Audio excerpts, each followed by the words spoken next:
Our professional identity in the world of employment is about qualifications, choice of career, and role in an organization. As a consultant, coach, or other service provider, you're a business selling your expertise directly to the marketplace. Marketing a high-end offer is closely linked to how you position yourself and attract clients to you. Why do so many of us find ourselves in an identity crisis and find it so hard to pin down this core piece of the marketing puzzle? That's what we're tackling today on the show. See you in a mo.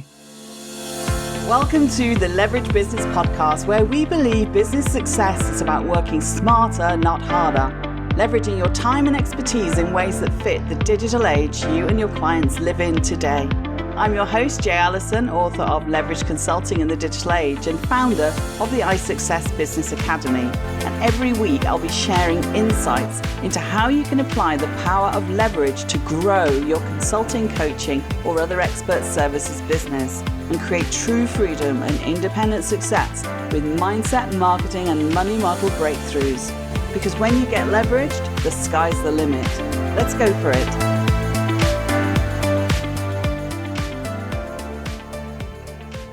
Hello everyone, and we're back. Can't believe how quickly these first quarter weeks are flying by, but I'm loving how the days are getting noticeably longer and the spring is hinting at warmer days and flowers and all those things that uplift us. We so need it, right? Anyway, today we're diving into the big question of professional identity, the fusion of personal and business branding, of marketing and sales. What a lot of consultants, coaches, and service providers experience when they start a business is nothing short of an identity crisis. You may be a generalist in the world of employment or want to reinvent yourself and do a different kind of work. And maybe the new kind of offer doesn't quite align with what you currently do or used to do. These are all situations I've been in, seen others struggle with, or helped my clients through. And when I say professional identity or professional reinvention, this isn't about branding in the sense of logo designs, fonts, and color schemes. That's just one tiny element when you start to brand yourself. But a quick heads up that we will be tackling how to create a standout brand down the line, as I have a fantastic guest expert lined up for you. No, before you even start to think about branding, you first need to really know who you are as an individual, as an expert, and as a service provider. That's what, in marketing terms, we call your positioning in the marketplace. Today, a consultant or coach's success is rooted not in versatility and being flexible jack of all trades kind of thing. It's in your positioning, being known for doing one specific thing really well, a center of expertise and of excellence. According to Tim Williams, author of Positioning for Professionals, when asked whether or not a company's offerings were highly differentiated, 80% said yes. Yet, only 8% of their customers agreed. So today, we're going to look at how getting clear and confident in your professional identity helps you establish your expert positioning in the eyes of your target audience and to build your marketing and sales offers with clarity and confidence, authenticity and uniqueness. And I came across a great little guide on positioning from marketing agency Madtown. So if you want more reasons why you should bother with the whole business of professional identity and positioning in particular, they give you 6 really compelling reasons. I'll put the link in the show notes, which you can find from the episode summaries at leveragebusinesspodcast.com. So here's the 6 reasons, and if you want the details, go to find that resource. Its audience is professional services firms, but I think it applies equally well to solo professionals and freelancers. In fact, I've had this exact conversation with at least 2 of my clients this month, which is really why I wanted to cover it in the podcast. Right, so the 6 reasons they suggest for why positioning matters are: 1, you firmly establish your identity, and that's what we'll be focusing on today. 2, you work with clients you actually enjoy and say no to the ones you don't. We've talked about that in the past. And 3, you generate better leads more often. Again, marketing needs to be specific, and I've talked before about specificity being an incredibly useful leverage tool. Number 4, you can focus on doing fewer things better. And again, this is around developing a sense of not just your expertise, but your excellence in a particular area. Number 5, you're able to charge a price premium because you're the best in class. Again, links to excellence and links to really standing out for doing one thing really well.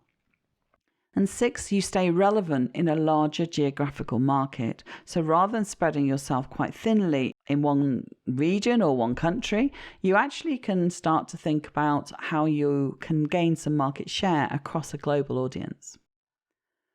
Because the big problem many consultants and coaches have is that until you crack your own code, so to speak, not being clear on your professional identity holds you back from moving other things forward in your business, your marketing, sales, and making offers, what you deliver. And it's incredibly frustrating when you're kind of spinning around trying to think, well, what am I all about?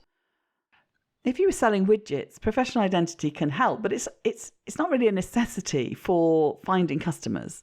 But for professional services, the last thing you want is to end up as a commodity, trading on standard prices of the industry rather than on your value and value for money. So the first thing that I want to tackle here is fighting the labels of our past, because often we come to the game of self-employment with our CV. So listen up, if you're not fighting demons from past experiences and are crystal clear on your professional identity and your marketing is humming and generating lots of clients for you, then feel free to skip this episode and maybe even the next one where we'll look at crafting and selling a core offer. But if you have some uncertainty around what you bring uniquely to the table that helps your target market see you as the right fit for what they need, then it's worth a listen, so stay tuned. Right, let's go back to the beginning. When people start a consulting or coaching type business, it's usually focused around what they used to do for a living, working for someone else. Not always, but maybe you changed your direction entirely, and that's fine. This will be equally relevant. In a job, your job, you have a job title, a job description, and a clear role, usually anyway. So again, usually there's clarity around your duties and what you do for the organization, its staff internally, and of course, its customers externally. In a corporate environment, as an employee, whether that's public, private, third sector, you join an industry and you fit into a functional team that's internally facing, such as HR, IT, finance, hospitality, marketing, PR, R&D, whatever it is. And you also maybe fit into a specialist team, and that's externally facing, like consulting, training, or customer services. As you may know, organizations love to create these functional divides. And in fact, one of the reasons I have a great consulting business is because I go in there and I help them join some of these bits up and to improve business processes. But these are really different tribes and territories. So sometimes the work is not so much about mechanisms as culture and about really understanding each other. But those tribes and territories that you've had in your job become very tightly wrapped around you. It's who you identify with. It's how you identify yourself. So professional identity in a job sometimes, though, is not something you get to define yourself. You're given a label and you just have to accept the one that goes with the job, right? Most of the time. And over time, these identities can be quite tricky to move out of if you decide to go in a different direction. That's where professional reinvention comes in. And I talk about that a fair bit in the first part of my book, where I focus on leveraging you. When you start up on your own, these professional identities, tribes and territories and the titles you get given are really unhelpful. They label you as the same as others in that professional role. And if you're not paying attention to the need to differentiate and position yourself in marketing terms, as a business owner, you're missing a trick for getting noticed and attracting clients to you. You see, we have the power to intentionally define our own professional identity when we are in business for ourselves, and how we see ourselves in a professional context as individuals, business owners, entrepreneurs, and industry leaders. We can define it based on our specific area of expertise, based on a specific type of client, or based on our unique process or methodology, or a blend of all three. Add into the mix your experience and thought leadership, and you'll stand out even stronger in the marketplace. Without a unique identity, you can't build a personal brand. Without a personal brand, you can't stand out, and you'll be forever doomed to remain a commodity in the eyes of your prospective clientele. And indeed, that's the situation many professional services end up in. When you begin with defining your professional identity, you can start to share your unique personal story and build your business brand around it. I love the expression, who dares wins, because having the entrepreneurial spirit inside me for half my adult life, it seems very fitting. Possibly it does to you too, although maybe it feels a little bit stressful when you're first setting out. It's normally credited to the founder of the SAS, Sir David Stirling, but I believe Winston Churchill said it also in relation to war strategies, and of course, it's a war out there right now. There's also films and TVs that use who dares wins, and even Del Boy said it in Only Fools and Horses. In the context of creating a unique professional identity, who dares wins is about getting bold and creative. Here's why. First, let's consider the territory, your industry. Globally, there are literally hundreds of thousands of professional service businesses, and the industry continues to expand as more people change careers and opt to start their own business out of choice or necessity. Competition in most every industry has never been fiercer, and we've had some specific challenges this year as well, on top, of course. In the digital age, tech-savvy businesses are increasingly using direct marketing and sales approaches to enjoy extraordinary ease of entry into the marketplace. So what are they doing differently? How are they standing out? What's their identity all about? Well, they're lacing their websites and social media with compelling, customer-focused and socially conscious brand stories for a start. People then identify with what you're talking about, with what you stand for. So your identity becomes around a particular point of view or a particular theory or a particular kind of thought leadership that you want to present. Traditional service businesses aren't really very good at that. They're service providers. They don't think of themselves necessarily as leaders in the industry. And that's just something to think about for yourself. But mostly I see service business owners struggling to differentiate themselves not only from these digital native newcomers, but from their peers. And that seems to be a much easier thing to solve. Because in an environment that's oversaturated with providers, information, marketing messages, and sales offers, focusing on relevance and the specific and timely needs of your target market is way more important than saying the wrong thing in the latest trendy digital format. While consulting remains an expanding industry, organizations today are either reviewing the way they use consultants or questioning the value and return on investment that they get from using them. Isn't it frustrating that you have all this knowledge, expertise, and experience, yet you can't seem to connect it with people who want what you have to offer? Part of this is the often intangibility of what consulting and coaching services deliver. Even in renowned firms, it's clear that their consulting is presented in a fairly generalist manner, and their only offer is trading their knowledge and done-for-you services. This presents a constant struggle to win business because such consultancy is simply a common commodity. It doesn't have a clear identity. It doesn't stand out. Unless you're differentiated, distinctive, and offer something tangible, the only value propositions a prospective client can judge you on is cost or locality. Successful service businesses leverage their unique specialism. They create micro niches. Their professional identity is around particular market segments who have a very specific problem. Incidentally, just because it's a micro niche doesn't mean it's a small segment. Specificity creates a very exclusive magnet for attracting the right kind of clients to work with you. Once you have this dialed in, take your expertise and turn it into an effective program of change for these people. In her book Stand Out, Dory Clark has some great advice. She says, in any competitive marketplace, the thing you must avoid at all costs is becoming a commodity, a random, faceless provider who will suffice if the price is low enough. If there's no customer loyalty, you're always at risk of being undercut. An inability to connect with customers is a big part of the problem for businesses that have very undefined professional identity who have lost themselves in the undifferentiated middle of their marketplace. The world is changing rapidly, and how you communicate and build relationships, how you harness technology to establish professional visibility and trust is vastly different today than even just a few years ago. I really liked how Robert Craven expressed this idea in his book, Grow Your Service Firm.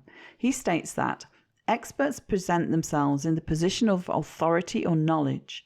They tend to be seen as positioners, where they set out to adopt a specific position in the eyes of the customer, rather than prospectors, where they are chasing work and clients. The common trait is that you're an expert in your field, and as an expert, you use what you know and can do to help a specific type of person in a specific market achieve a specific outcome that they want and will pay for. You can hear specific a lot in that, right? But if you're unclear on specifically what you do and why you do it, the market can be pretty unforgiving. In order to fulfill your calling, live your message, and leverage your expertise, you will need to be capable of clearly articulating what problem you help people resolve and how you deliver the solution to them as clients. But even when you succeed with differentiation in positioning terms, without some identity and styling, your brand can come across very, very boring. So I dare you to be different in a creative and bold way. Who dares wins, right? In fact, that's a big part of the fourth dimension in my iSuccess framework. Be unique and be creative. Leverage your individuality and personality, your interests and your story. In fact, these are all elements that run through the positioning, branding and pricing dimensions in my iSuccess framework. Be unique, be bold, be creative. Leverage your individuality and personality, your interests and your story. And you can do it in a more imaginative way than you might have done in a corporate or institutional environment. Let's move on to discovering your unique differentiators. So think about it as a consultant, coach, or other professional expert service provider. The core of your business is you, and the engine is driven by a seamless process of how you connect with your potential customers at each stage of the relationship. In my book, I call it client dating, and that metaphor can get quite hilarious when you think about how we go about attracting and winning over your perfect partner. Now, when I'm teaching or coaching on differentiating yourself, I often get the response of, that's all well and good, and I totally understand the need to stand out, but how do you differentiate yourself from all the other experts out there, especially the big players? What does unique look like? Simple answer, it looks like you. Brand identity is what you, clients, and prospective customers can see. Professional identity is what lies beneath, how you see yourself in terms of your genius zone. More on that later. Each stage in a prospective client's journey to becoming a customer is about deepening that connection, building the bond. Marketing and sales and service delivery all require a firm grasp on your own professional identity at the core of everything that you do. It's linked to that of your target audience. It's linked to what the audience wants and is willing to pay a premium to get. That's your expert positioning. What fuels this flywheel is your expertise, and education is what makes the whole thing run right. This is where things get exciting because good educational content provides a trust-building bridge between your professional identity that engages your ideal clients and your offer, that is, the program or service you're enrolling them into. Let me say that again because it's super important. Good educational content provides a trust-building bridge between your professional identity that engages your ideal clients and your offer. That is the program or service you're enrolling them into. Good educational content provides a trust-building bridge between your professional identity that engages your ideal clients and your offer. That is the program or service you're enrolling them into. In order to sell people on you and your expertise and the value of what you do, you need to cultivate an engaged and responsive audience. And for that, you're going to need to specialize and create a unique brand message that speaks to the exact segment of the market you want to attract. The more specific you can be and the more value you provide up front, the more you'll stand out and get noticed by the right people. When you demonstrate and validate how you can help someone before you try to convert or sell them anything, you will attract them very strongly into your sales or sign-up process. And we're going to dive deeper into the sales side of this in next week's episode.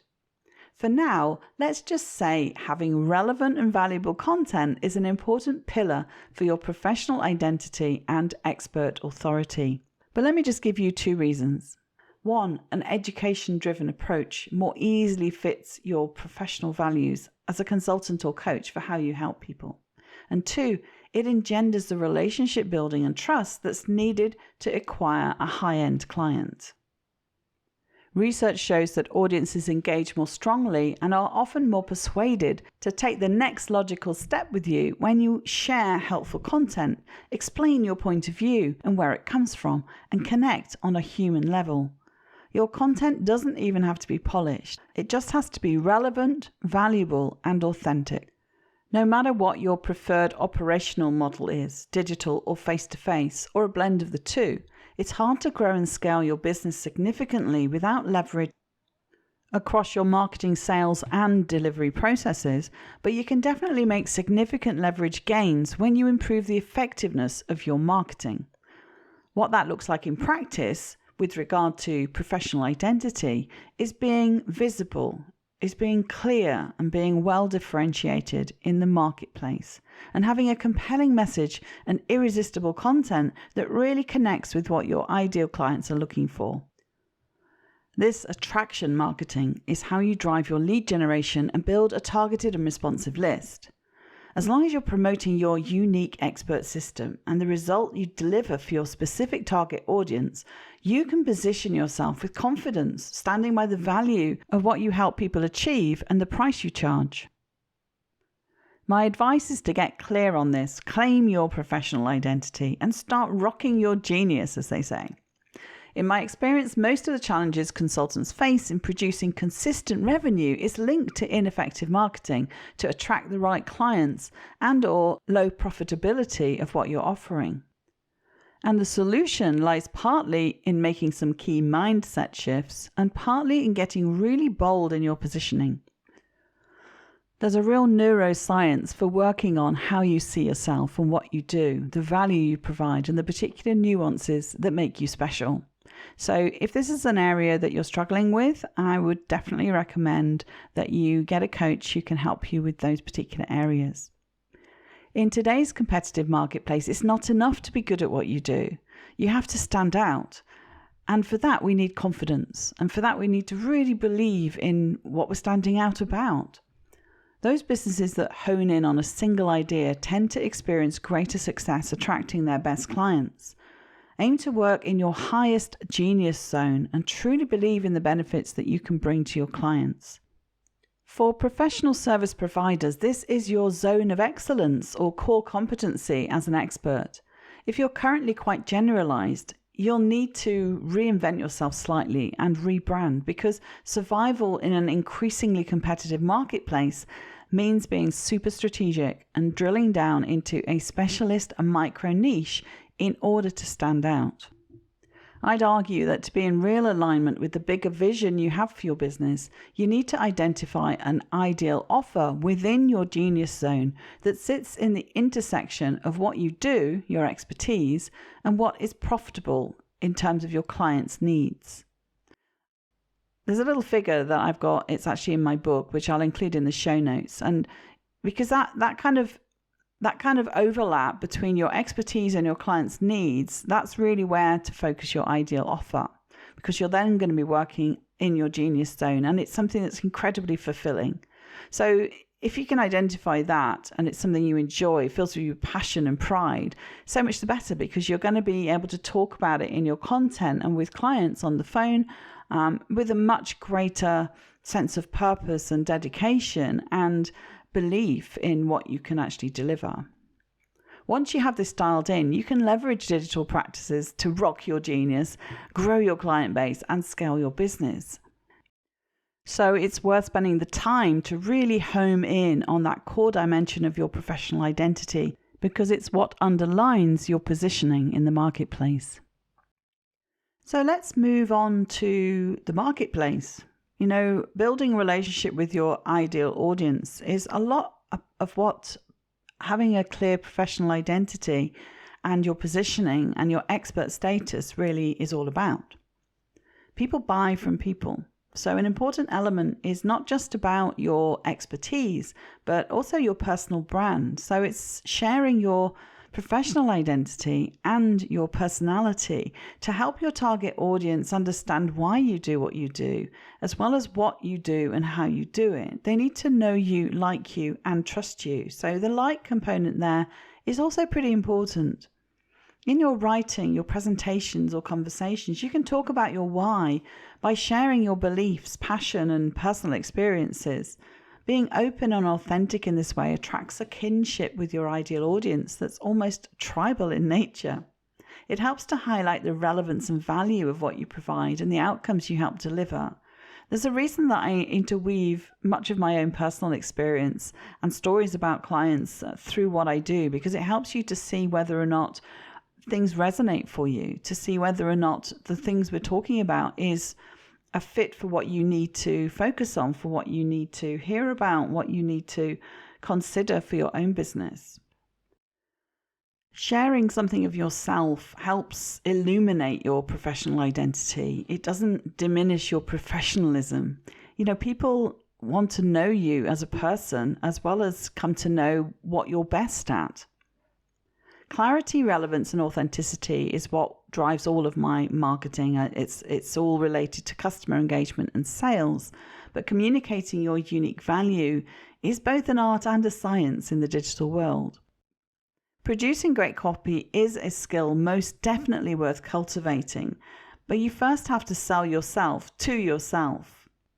A quick aside, I have a brilliant guest coming up in the end of April. I think episode 28 is due to be released, and that's with fantastic copywriter and content strategy expert Laura McDowell, and I'm really looking forward to sharing that interview with you.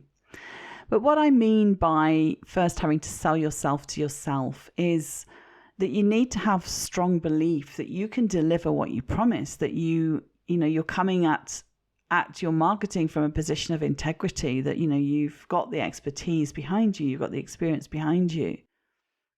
If you're not clear yourself about who you are or what you can do, if you're not confident in your own value, you can't expect your prospective client to be either, and no amount of leverage will help. So sometimes we really need to work on ourselves before we try to write copy or try to articulate what our offer is and why it's of value. And I mean, this is super important, and I've learned it myself as well, because when I'm not clear, nothing really seems to work. And when I'm super clear and passionate, everything seems to flow. So, you can align to your purpose, target a profitable audience, which is the first two dimensions of my iSuccess framework. And those are so important to positioning yourself effectively in the marketplace, which is the third dimension. So these are the initial foundations really for your business.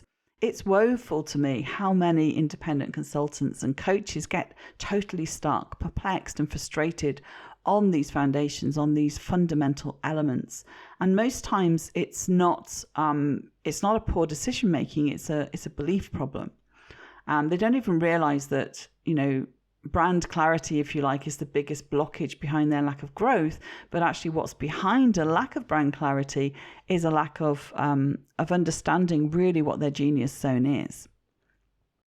And I think that's where really you can spin your wheels for many, many months, even years, and not realizing what the root cause is of the problem, and where a business coach or even a personal coach and a bit of counseling can help you very much so, because we've often all gone through some pretty horrific experiences.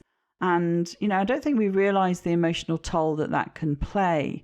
And when you set up in business, as an entrepreneur, you've got to be sort of strong and fearless and bold and creative and all of those things, which they all come from that sort of sense of belief and really a sense of purpose of what you're doing. And if you've lost that somehow, and I've talked about this in a previous episode, if not more than one episode, because that was my journey, is like, I just suddenly lost a sense of what I was all about. I'd been doing so many different things, and really had to spend some time just working on me, working on my mindset, working on what is it that actually drives me.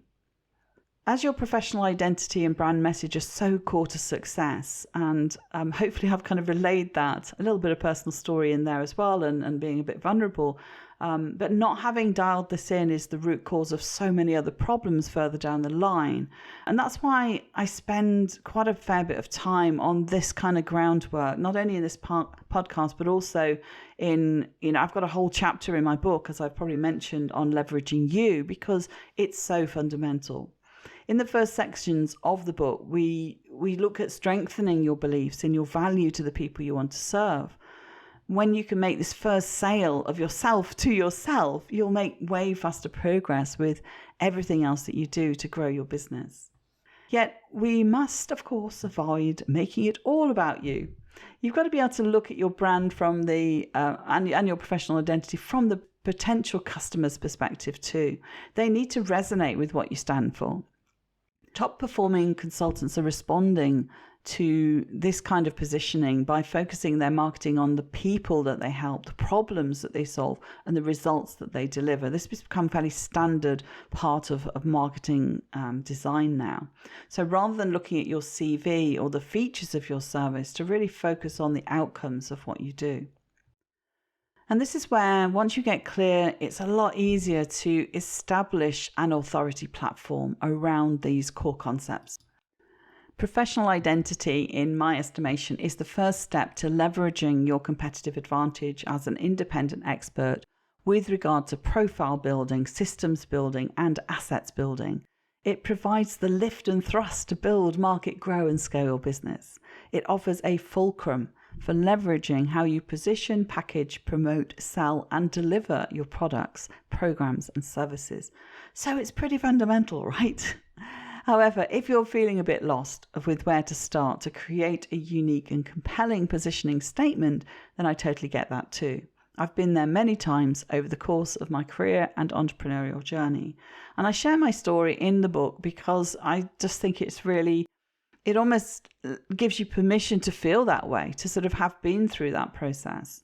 And, I hope that there's a lot of nuggets in that book for those of you that read it or are planning to read it, that will really help you get on the right track. And indeed, in my Leverage Business Accelerator program, we also spend quite a bit of time on the success mindset.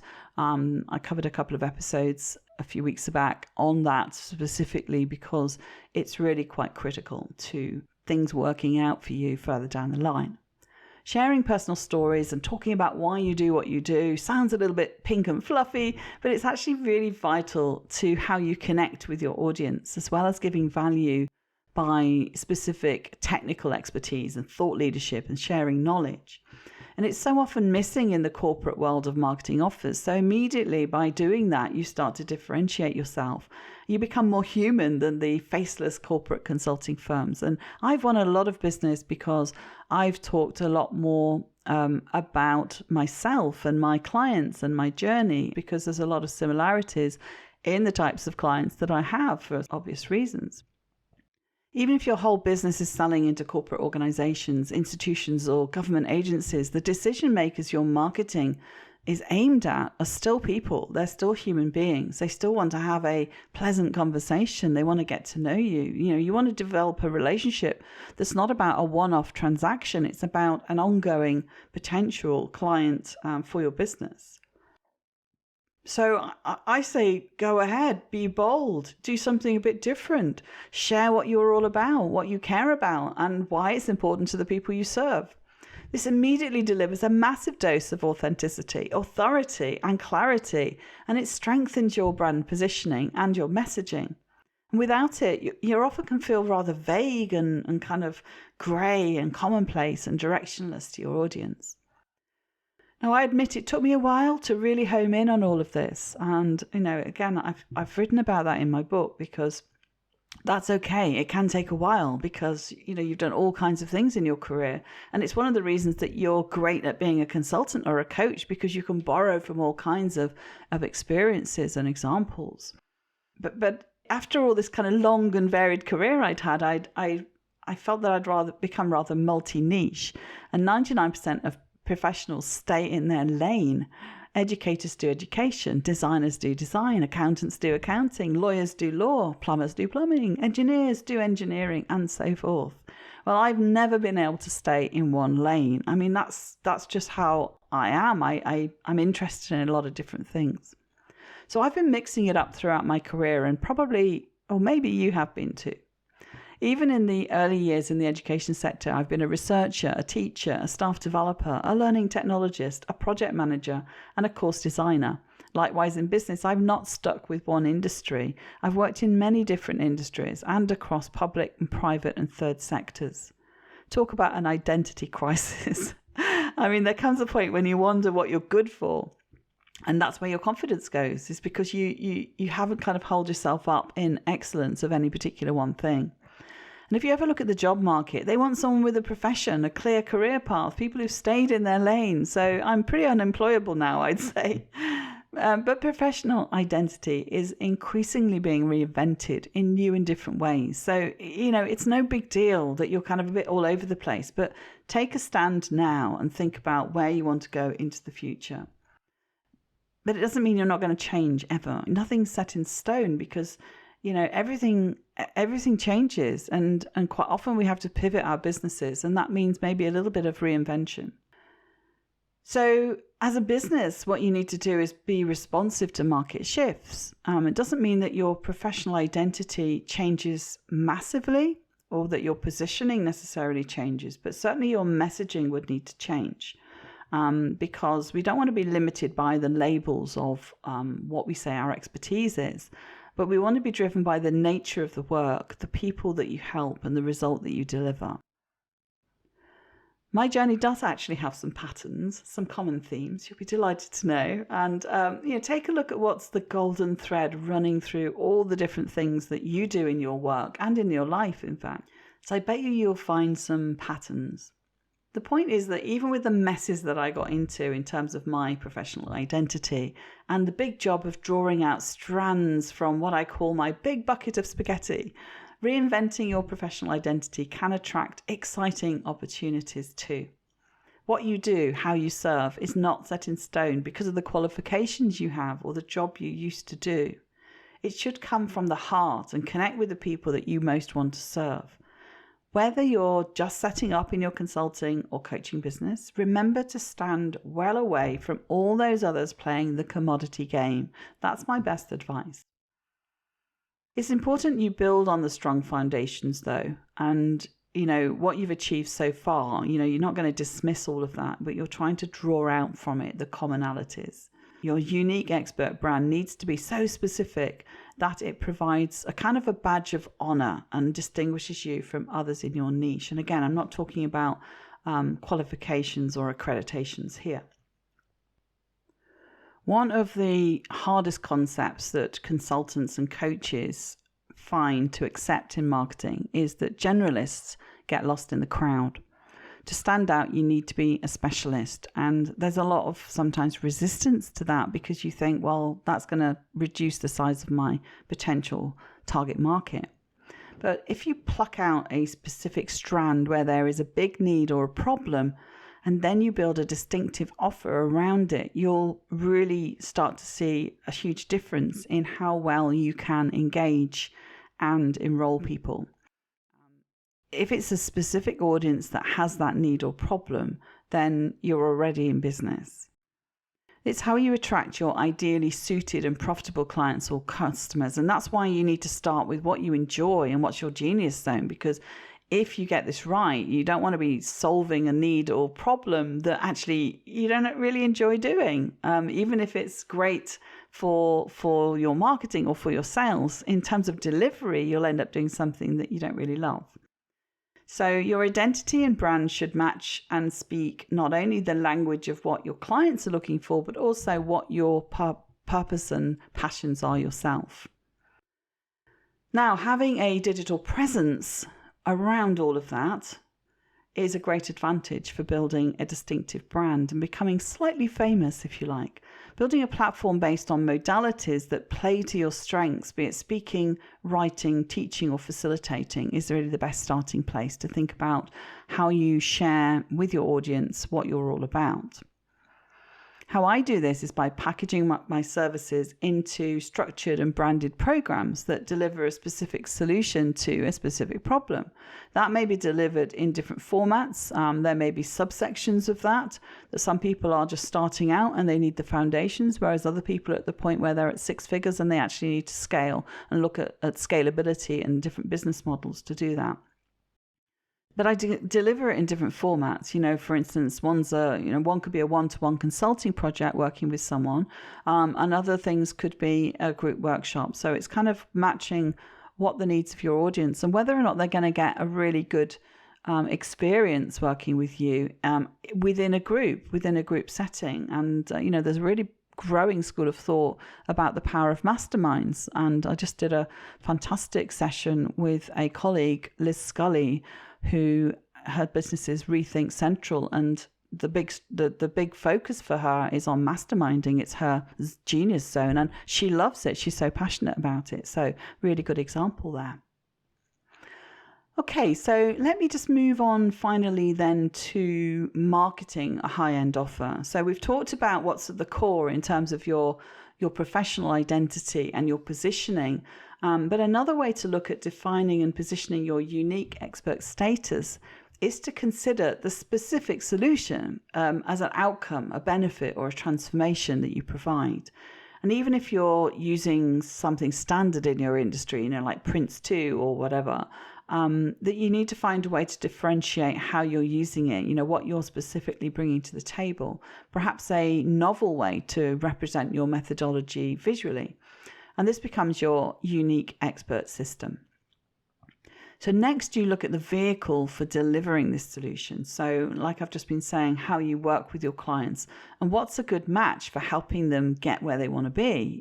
It's not a matter of just choosing the blend based on how much time is involved or, even the experience of your participants. It's actually, is that the right piece to include that will help them get the result? Don't include it for the sake of it, I think is what I'm saying. Being clear on your core business, the why, what, and how, means you can design your architecture accordingly. You create a platform, you target your audience, position yourself, package and price your offer, build and scale around one unique solution that you deliver. In the changing world we live in today, business is constantly reinventing itself. We mentioned that before, and that means consultants need to be constantly reinventing themselves too. We need to constantly reaffirm our marketing and on occasion even reinvent our offer.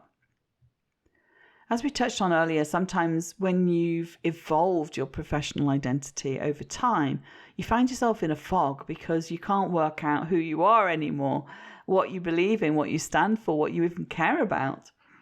Call it losing your mojo, call it losing focus. Sometimes you just lose the plot.